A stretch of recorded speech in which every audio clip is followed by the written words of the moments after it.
Growing up without our parents was a rough experience. But the worst happened when my brother got into drugs. He spent all our savings to purchase drugs. Isolated himself from his family members and spent most of his time with his friends. I did high as a day like this. He got into many drugs from pills to weed, syrup, and he injected himself. He became very violent and got into trouble. He spent days outside without coming home. The drugs began to eat him gradually. It was painful seeing him lose his mind. But it was more painful when we lost him forever. Stay safe. Don't do drugs. This is Narco Tales. Hello and welcome to Narco Tales, where we explore the complexities of substance dependence and the power of redemption. I am your host, Netta Wedozie, and our guest today takes us on a journey through his story. Welcome and thank you for joining us. You're welcome, ma. Thank you very much. Please introduce yourself to our viewers. Okay, my name is Finky. Yeah, and I'm a dancer. Can you take us back to the moment when substances became a part of your life and how it progressed from there?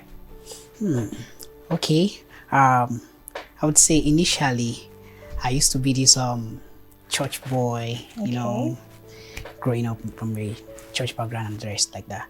But when I went to school, I made friends with people who take substance. Yes. Okay. Understand? And well, let me say I started as a secondary, intake. Let me just use that word. Understand? I was just always around them and they do it, and it was fun. But I would say, fun. Yeah, actually, as a then though, it was fun. But I would say the main reason how I got into it was out of depression. Okay. Yes, because I was so depressed and I decided this thing, let me just do it. Can you explain more on that? Okay. Well, there was this girl I was dating back then in school, and I felt I was the only one there, and I had to pay her a surprise visit, and I got myself shocked. Right. Yeah, so that was how I got depressed. I just needed something to clear off my mind, and that was how I started. Okay, so how did it progress from your first intake? Okay, I would say I didn't get a awkward reaction initially because, like I said, I've already become a secondary intaker. So you were into it before you caught her? Okay, let me explain the secondary intake. Like, I'm always sitting around them, so inhaling it made me secondary, taking share. So I already got the feeling first, even before taking it. So I didn't really feel as like a stranger into it. But I continued because I felt comfortable with the guys. They are my guys actually, and it even became more worse when I found out that there are some persons who which you just see, like let me just say corporate kind of guys that you won't believe the thing is. When I saw them, I was like, man, if these guys could do it, then I think I'm in the right place. And that was how it became serious. Yeah. Okay, so let's talk about the effects it had on your personal life, family life, and academics. Okay. The effect, I wouldn't say it had a much negative effect on me then. So more of positive? Not more per se, but I wouldn't say it had too much negativity because I'm this kind of person who is very, very careful what I do. No matter how, bad it may look. So, but the negativity in it was that, okay, let me share a story with you. Okay. There was this friend of mine, he's also into drugs. Actually, I introduced him to it. Yeah. Because when somebody looks up to you like a big bro, a mentor, and then you start doing something. So he believes whatever you do is right. Is right, exactly. So I introduced him to it, and then he liked it. I think on this day we were even traveling on transit, and we had to stop by to do one or two, like they say, one for the road. Yeah. Yes. So we were on it, and then Getting close to our destination, I got a call from a friend, and he was like, "How far? Our guy bed dinner today, and you know how they be." And I looked at my guy, I said, "Oh boy, she means see the high. You see this place where they go, now your head you could take waka covers." You understand? And he was like, "This is what I've been waiting for, bro. You know now." I was like, "Okay, she be don't talk it say you need this kind of thing. No problem. Today you go see her." And then we got to our destination, and I told him, "Guy, we go need to park this car because where would you go? We no sure so we go fit drive come back." He's like, "Yeah, how we going to come back? So we go find our way, but we know if you go we car because we no go fit drive." We're like, "Okay, anything you say, boss." And then we got there, and then everything was going on, but it didn't go as planned though. How? Yeah, like although the both of us thought that when we got there, everything would be there already. Understand? So our expectations were so high. But when we got there, the reverse was now the case. We're not seeing anything. The only thing we're seeing was soft drinks. And the guy was like, "Bro, with all the whole hype, now waiting we can't see for you." I see guy who myself I disappointed, but nevertheless, I might just find something me to take. Say, What did you give him? Okay, I gave him pills. Okay. Yes. So he was on that one. And then later, they now brought cake. Not all cake is cake though. What kind of cake? Okay, let me kush cake. Okay. Yes. So when they brought the cake, they diced it very, very small, and then the lady that was passing the cake was like, "Please take one, don't take two." And then my guy was angry. I was like, this guy is smart in the cake. They say, "Man, take one. If I don't want to give person cake, now I don't give him now." I was like, "Guy, calm down. Just take one." So I think we'll go around. So he picked one, I picked one. And then the first bite, that was when I confirmed that, yeah, this is not an ordinary cake. Okay. And I'm like, "Guy, now the party start though." He said, "Bro, I don't confirm. I took the cake. They brought squishies. You brought what? Squishies. What's that? Okay, squishies just like a fruit juice. Okay. Yes. So the moment I saw that squishies, I'm like, forget. Ordinary squishies no people come from this guy. Okay. So I told him, I said, "That squishies where this is no biamo." He's like, "Bro, the reason why we go here is just to get soaked up." That was the language. Just get high. And then, in fact, you need to know your way home. So my guy downed like 3 cups. What about you? Well, I took like 2. And I think it was around 2 a.m. already. I was like, "Guy, half a moody go house." He was like, "Bro, come on, the party is just getting started." I said, "I know, we'll go continue the party for house. Can I see that you're not normal again?" He's like, "Bro, that was the reason." I said, sure you remember saying no carry car come?" "See, yes, that's true. Okay, let's go home now." We got to the bus stop. There was no car, no bike. And when you're on cruise now, everything seems possible.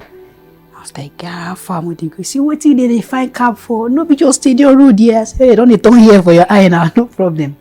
It was all funny. And then when you're walking in mass, the journey just seems to be far. We're just gisting, catching cruise, laughing. And then there's this awkward scenario that happened. Okay. We saw the vigilante on the road. We'd already know nothing could save us. So the only option we had was to run because we saw them from afar, saw their torchlight, how sharp their torch could be. And some of us that still have some little sanity in us, took cover, we hid ourselves. And then there was this particular guy, this normal wooden pole, the tiny one. Yeah. Okay. He now went behind the pole and be taking cover. Like, how far our guy don't boss. So we use that language like when everything I boss you that you don't know anything, you don't know everything that's going on again. Like this guy kaya don't boss, don't cast. Like what he make and think saying they hide like this. And he was just there till they just came and picked him. And they just put him in their van and then they zoomed off. Now we're supposed to be feeling bad for our guy. But we were just laughing because the whole thing seems funny. Until we go home. I think that was when my own started. Okay, very interested. Wow. When I lay in bed, The whole ceiling, the room, everything was just turning 360. But, you know, this tease and composure in me will not make me see. My guy was just lying in the chair. I was just trying to comport myself. Because when you are with somebody that you groomed, you don't want to fuck up. Sorry for using that word. And then I was there. I didn't know the guy was passing through the same thing. Okay. And he looked at me like, Finky, I swear to God, if nobody say we take everything together, I will say you don't poison me. And that guy, calm down now. Even myself, I did pass through the same thing. And he was like, okay, guy, I beg go check your patrol whether water their own bath. I said, okay. Because we just came back. We traveled actually for like some weeks, so I didn't know what's up. So I went to the bedroom and then I saw water. Instead of coming to tell him that there's water in the bedroom, I had to take my bath first. When I was taking my bath, it was as if the bathroom wanted to compress me. I had to run from the bedroom. I didn't even put on my clothes. It was just the boxers alone. I ran out. I didn't tell him. I just like, guy, go water di. I lay in bed. He too went there. The same thing happened to him. He came back like, Gafa, you sure say evil spirit no dey this house? I was like, nothing there. Say what?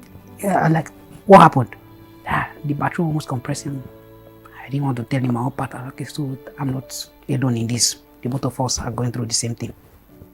And then I lay in bed. It was as if there was live coal on my feet. I think it was just coming from my feet to, to the top. That was, in fact, I said my last prayer that night. I'm like, God. You thought you were going? Exactly. I was like, God, if I survive this one today, I will never do them again. Everything was just turning. My stomach was running. It was just making a rumbling actually. And then there was something I said that the guy still used against me till date. Because then I think I was getting prepared to go for service. And then I was like, so now my parents they waste money for my head. So after the old school and everything, I don't come pass like this. And the guy, although it didn't seem funny to him because he too was passing through the same thing. But I didn't know he picked it that way. So both of us slept. And the next morning, we woke up. I think we woke up the same time. We just looked at each other. And the same time, we echoed the same word, like, we survive. And Did you expect to survive? At all. We went to pass through that night. No. I didn't expect to survive. And then I told the guy, I said, guy, I'm not sure I will do this thing again. No? And he was like, you still the thinker. Me, I'd already stopped her. I think that same day, I think a friend of mine came to town and he was like, Finky, how far are you there? Like, I did my house, what's up? He said, I'm in town, no, come let's see. But there was this contract I was working on. So I couldn't turn him down, despite the fact that I still had the hangover in me. But I just had to go see him. So we were talking till, I think, 1 p.m. And he was like, Finky, what's up? It's my lunchtime. Let's go have lunch. So we went out together. And then I think they gave us pounded yam and egusi soup precisely. I asked them for bottled water. Baba said they should give me beer. With the hangover, I didn't want to tell him what's going on. I like, bro, no, I just want to take. I say, no, Finky, I go to take water now. Take beer. And the bar guy just came. Before I could say Jack Robinson, Baba don't open the door. I said, hey, God. So I picked my phone and I called my guy. I said, guy, how far? I didn't hear, they don't give me beer. He said, if you like, kill yourself. You just hang to take off. I'm like, okay. So I was just drank the beer. I was just sipping from the beer, because I didn't want the guy to know that, he's dealing with a weakling. You know, when you do things with people of like minds, you will not want to give them. Yeah, that's true. So I was just trying to, keep up. I finished the drink though. But then I wasn't myself. I had to call the guy. But I had to, create an excuse and then left the place because I wasn't feeling myself anymore. I called him. I like, Alpha, hope so you still get some part of your brain if you drive. He said, guy, where you there? I said, come and pick me to some place. So he came, picked me and went home. I slept for 2 days. Straight. I didn't eat. I was just sleeping. And then, after then, another one happened. Same kush cake. And then this time, they didn't do squishes. It was zobo they did. And then I told, I think we were, it was my friend that was doing, but we monitored it together. We made sure nobody took from it. Because the people who were making it don't take those stuffs. So we're monitoring so that they don't test it. And you know, some people with curiosity now, they just want to know what's up. So the lady that did the zobo didn't know that she took part of it and hid. So after the whole thing, we went for the party. Everybody was seeing soft drink. If you come to the party and you don't do substance, I think the soft drink you could go for should be beer. Don't go for those minerals. Don't go for those zobo. All right, well, this has been very interesting. We're going on a short break, and when we come back, we'll explore the pivotal moments that led Finky to seek help. Stay with us. I was the head boy in my primary school, senior prefect and best graduating student in my secondary school, but drug abuse almost ruined my life. I was on an average of 2 grams of cocaine per day. I was taking 8 ampoules of pentazosine daily. European shisha, cocaine. I became a user, a dealer, and a gangster. I saw other users drowning. I knew I didn't want to be like them, but I was already trapped. My family disowned me. My employment was terminated. I sold my car, sold my house. I'll go out well-dressed and return shoeless, shirtless in exchange for drugs. I was seeing things that were not real, and I once stabbed myself because I felt something crawling under my skin. I contacted NDLEA and started therapy. I spent 3 months in therapy. I spent 8 months. It's easy to relapse, but your mind has to be stronger than the cravings. Drugs does not love you. You are not the one using drugs. Drugs are the one using you. Say no to drug abuse. Thank you for staying with us. Well, now back to our conversation. Finky, Yes, sir. let's talk about recovery. Okay. What made you first seek help? Okay. There was this scenario that happened. I went for a performance. Yes. Although I wasn't on the substance when I went for the performance, so I went to the Clear Eye. And after my performance, there was this lady who later became a friend. She came on, she's also a dancer. She met me. I was like, hey bro, I love your steps. You're very good. I would like to work with you. And I said, okay, no problem. I would like to work with you too. And then we became friends from that night. And there was an after party after the event. So she didn't have a slot. And I had 2 tickets. So I was like, okay, fine. I'll give you one so we could go together. So she came. While we were in the hall and we're dancing, that was where she now started talking to me. I was like, hope you don't do substance. I smiled. Just like that? Just like that. I smiled and I was like, why did you ask? She said, no, she have her reasons for asking. I'm like, but you need to tell me why. Because you can't just ask like me that. like that, you understand? Then she started explaining. As she was explaining, she was crying. She was like, there's this colleague of hers, the dance partner. They went upstage together and the guy was on substance. He's a stunter too. I stunt. And you know how crazy stunts could be. So the guy was on enough substance. And you know, sometimes when you're on high ground, you think you're on a very, very flat floor. And she, according to her, the guy flipped from the stage, landed on his head on the floor, and he passed instantly. That's very terrible. Yes, it was. So the moment she said those words, she sent shivers into me. And I became scared. Because I could remember times I went on stage with substance.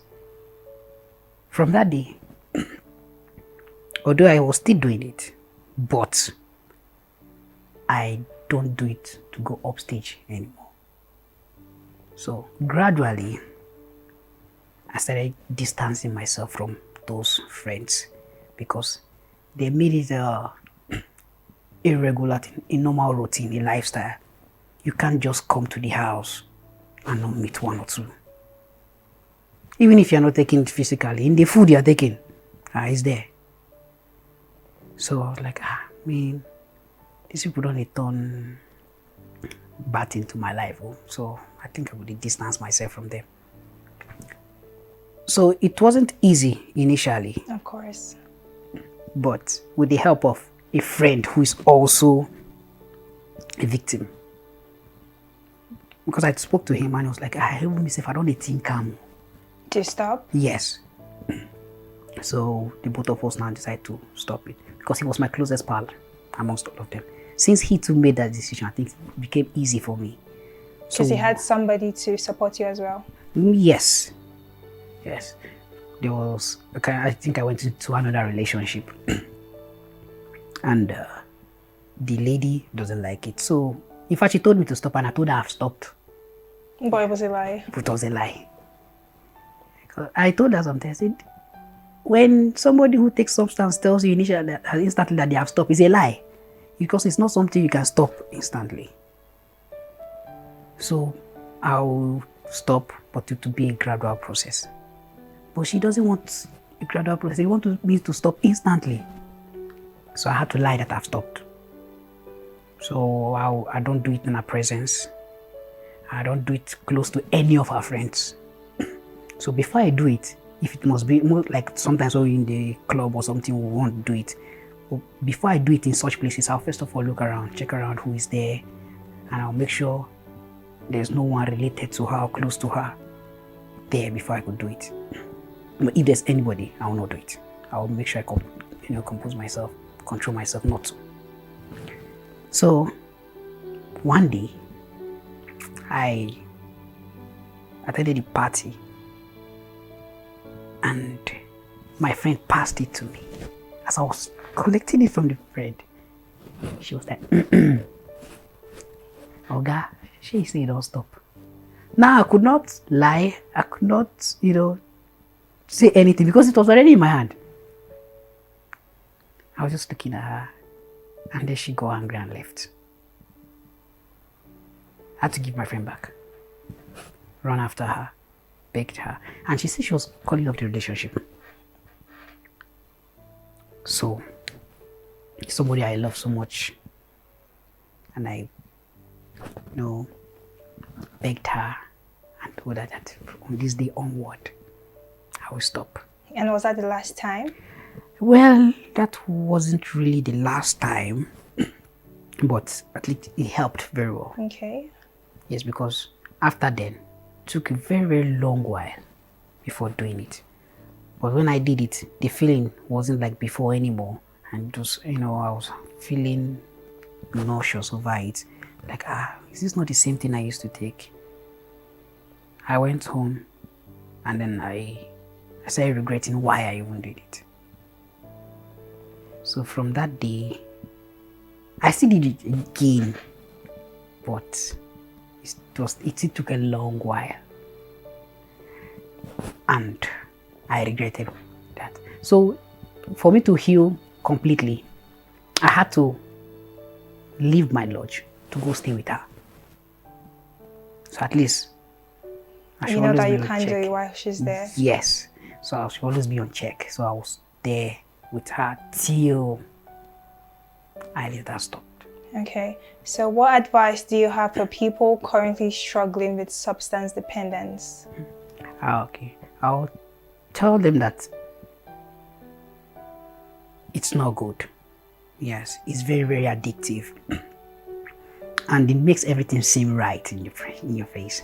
But it's not. It's not, exactly. And for you to know that it's not right,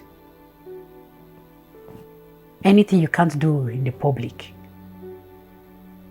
is definitely wrong. True. Yes. So if you feel it's right, then come out and do it. Be bold, be courageous and do it. But I know definitely you want to try it.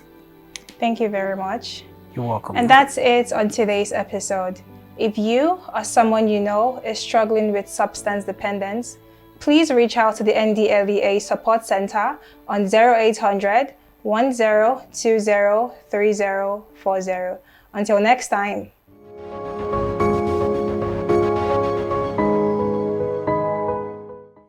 The judge has a discretion to either impose an imprisonment or a sentence or impose a fine.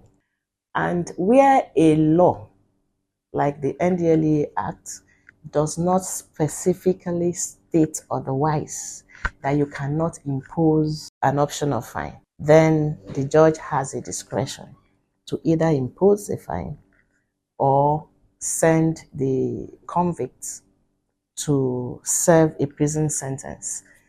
Don't do drugs, don't do drugs, don't try it though. He go choke you up, he go steal your sunshine, he go shock you up. He don't kill him any youth for my area, even for your area. When you start it to stop, it not go easy. As you dey drag am go, he dey drag you down.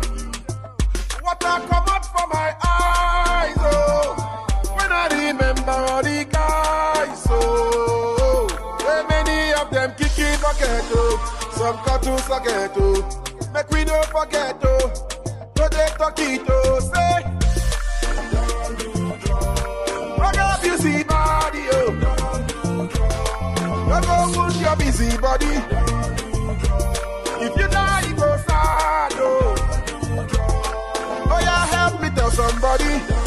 Say, rock up, you see body, oh. Body, oh. Body, oh. This message is brought to you by the National Drug Law Enforcement Agency, NDLEA.